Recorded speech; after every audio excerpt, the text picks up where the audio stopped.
Hi Swifties, welcome back to my channel. I am the Taylor Swiftologist. I am a journalist by trade and a Swiftie by choice, and here on this channel I like to take my professional skills and devote them to dissecting the public persona of Taylor Swift. So if that sounds interesting to you, subscribe, leave a comment, like this video. I have been a Swiftie for a long time. I've been to a secret session. I've met her on multiple occasions. So I like to think that I'm pretty well versed in the Taylor Swift cinematic universe, okay? I know the characters, I know the roles, I know the themes, I know the motifs. I understand what's going on and I have opinions about it. And sometimes those opinions, the ones that I express on my own channel, are not received too well by Swifties who can't seem to understand with their pea brains that people can have opinions about Taylor that aren't uniformly positive without being a hater or deserving to be harassed and abused. So if you leave a rude comment, I will block you. And that is especially relevant for this video because I'm gonna be saying some shit that might piss you off. And if it does, be respectful about it. But I did a video a couple of months ago ranking Taylor Swift's ex-boyfriends, and I have had several comments recently asking me to redo that ranking in the face of Red Taylor's version. Now, my subjective ranking of the boyfriends depends on two things. One, whether or not they were nice to Taylor, and that is only secondary to the real thing that I'm ranking for, which is the material and the substance that they drew out of Taylor in the wake of their relationships. So, if someone didn't treat her too well, but a lot of great shit came from it, then that's kind of a net positive for everyone involved, including Taylor, who has gone on to enjoy the success of, milking situations about her breakups, which is totally fine and within her rights to do. I do kind of want to talk very briefly about Jake Gyllenhaal before we get into this in full. We are relitigating a relationship that happened 10 years ago. And I know that we're taking the stuff that Taylor says in All Too Well at face value very seriously. And it's totally valid. Her perspective and all of her feelings are completely valid. But we're only getting one side of the story. And I'm pretty sure that Taylor does not want us to be going on hate brigades against the people that she writes her songs about. This is part of the reason why she's rehashing old stuff and not going into new autobiographical details in her music, because she's taken a shift towards more fictional stuff. In an effort to kind of throw us off the scent of destroying her life by harassing and abusing the people who have been in it or are currently in it. So I think that it was two people involved in this relationship. It was a private matter. We've heard one side of the story. The other side refuses to come out and say his piece.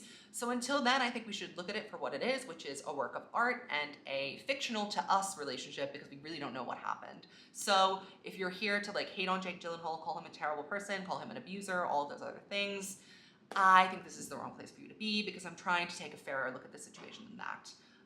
But without further ado, let's get right into my ranking. So I'm gonna go from the absolute fucking worst to the best. And again, this might shock you. So just, sit back, relax, enjoy, listen to what I have to say before you comment your stuff. In 8th place, dead fucking last, someone who I legitimately have bounty out on, like I want him to suffer, is John Mayer. And you might be saying, it's so hypocritical of you to forgive Jake Gyllenhaal or give him grace and be mean to John Mayer, but here's why. John Mayer ran his fucking mouth about Taylor for months and months and months after Dear John came out. And you know what? I'm looking at a song like Dear John in comparison to All Too Well and taking it way more fucking seriously, because Taylor was one, way younger, and two, the stuff that is said in Dear John is definitely more searing and accusatory than All Too Well is. All Too Well, you can kind of hear that there has been some sort of mismatch. That age gap, perhaps, has kind of been a source of tension, an unclimbable obstacle. Whereas with Dear John, I mean, it is a searing, roasting indictment of his character and his creepiness. And I think that he just kind of went on to reveal himself by continuously bashing Taylor in the press after this came out. He called the song Dear John humiliating. He said some really awful things about her in an interview with Rolling Stone back in 2010. And then he wrote a rebuttal song that was really bad. It's called Paper Doll. There is literally not a good line in the entire song. His main snap at her is, was it just too far to fall for a little paper doll? And you're 22 girls in one, which is kind of funny because 22 is the song. But Taylor was also 19 when you were dating her. I feel like when we're 19, we all have 10 personalities. You are not a full human being yet, and that's why adults should not be interested in dating you. And that's all I'm gonna say on that. John Mayer, over, canceled, deleted, forever. I am considering doing a video on getting everyone to take their pitchforks and move away from Jake Gyllenhaal and go to John Mayer and get into the meat and the details of why he's the worst. So if you're interested in that, leave a comment below and let me know. Up next is, no surprise, a man who's also a DJ, Calvin Harris. Someone left a comment and said you can't be a man and a DJ, and I was like, that is so true, you can't. Why is Calvin Harris second last for the worst? I think that Calvin Harris is a fucking numbskull. He really is. He was riding Taylor's coattails for the entire time they were in a relationship. He loved to talk about her on the radio, coming through his phone. And then when they broke up, he put her on blast. And this is my issue, okay? The people that put her on blast after they break up are on my fucking list. He said some really mean things about her and kind of like exposed her as a bully to Katy Perry. And I'm not saying that his characterization of that situation is wrong, because we all know that the Taylor Swift-Katy Perry beef was unnecessary and one-sided. But it was kind of mean to put your girlfriend on blast after that. And I think that he knew that Taylor was kind of at her toppling point, and he knew that she was fearing being overexposed and getting canceled. And what did he do? He added fuel to the fire. So I'm not really a fan of the way that he handled the whole situation. I will say it's really funny, all of the interactions that he's had with Swifties. There's one moment on Twitter that I just want to remind everyone of. It's the best thing that ever happened to me, okay? Also, he's boring and kind of ugly. So we are not in favor of Calvin Harris. Number 6. And now we're getting into like the better parts, okay? Number 6 is Connor Kennedy. And you know what? We got some really cute candids from that relationship. I thought that it was a fun summer. It wasn't really serious, and we didn't get much material from it other than like everything has changed and tangentially with Starlight. So I can't put him higher because, you know, he just didn't bring out the juice in Taylor. Perhaps if it had gone on longer, it would have been more interesting, but it didn't. So this is where he is. He's at number 6, but he's above Calvin Harris and John Mayer, which is a blessed place to be. Also not hard to get there. Number 5 is Tom Hiddleston. And, you know, I just feel bad for this guy. He's like a stock man to me, right? Like, he just has like the most generic plain face. And whenever I think of him, it's like Stockman dates Taylor Swift, Stockman runs in the water with an I Heart TS t-shirt, Stockman at the Coliseum with Taylor Swift. You know what I mean? Like, he's just like an indiscernible white person to me. And I have to say their relationship, the reason why he's ranked above Connor Kennedy is because their relationship had some drama and some juice. It was very Roman holiday. It was very scandalous, jet-setting, fly around the world. It had this doomed, tragic, chic feeling to it. Taylor had some of her best fashion moments ever while she was dating him. Watch my video on Taylor Swift's street style to learn more about that. But it was just overall a very artistically stimulating period of time. It was very confusing. It attracted a lot of attention. And you know what? We got Getaway Car. So can we really complain? I don't think so. Up next in 4th place is Taylor Lautner. And I just, you know, I have to put him there because, like, what did this man ever do? He did nothing. Taylor even said that he did nothing and she shouldn't have treated him that way. Again, he's probably not that much higher because we didn't get too much material about him. I mean, we got Back to December. I have a feeling if this was a movie is about him as well. But, you know, I think that Taylor Squared was just a relationship I was very obsessed with when I was like 13 or 14. I just thought it was so cute and funny that they had the same name, and they just seemed very like two kid actors, star-crossed lovers that just didn't kind of work out because Taylor was a little mature.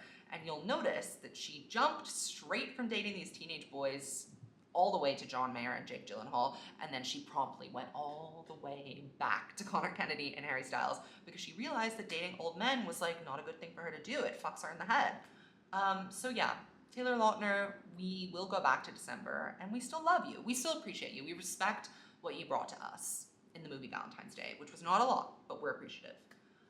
Number 3, Joe Jonas. I mean, we have to give it up for a class act. Joe Jonas has been fastidiously respectful about Taylor since they both stopped being teenagers. I know he wrote the song Much Better, which is really funny. That was his response to Forever and Always, and then she did Better Than Revenge, and it was he said, she said for a long time. But this was probably one of my favorite sources of material for her because it gave us the Holy Trinity, which I've spoken about at length on this channel. It is the songs Forever and Always, Last Kiss, and Holy Ground. It's the full progression of a relationship, and it's kind of a coming-of-age tale as well. And that is all thanks to Joe Jonas. Who thought that a man like that could inspire work like this? I mean, it truly is out of this world amazing what he managed to do for the Taylor Swift cinematic universe.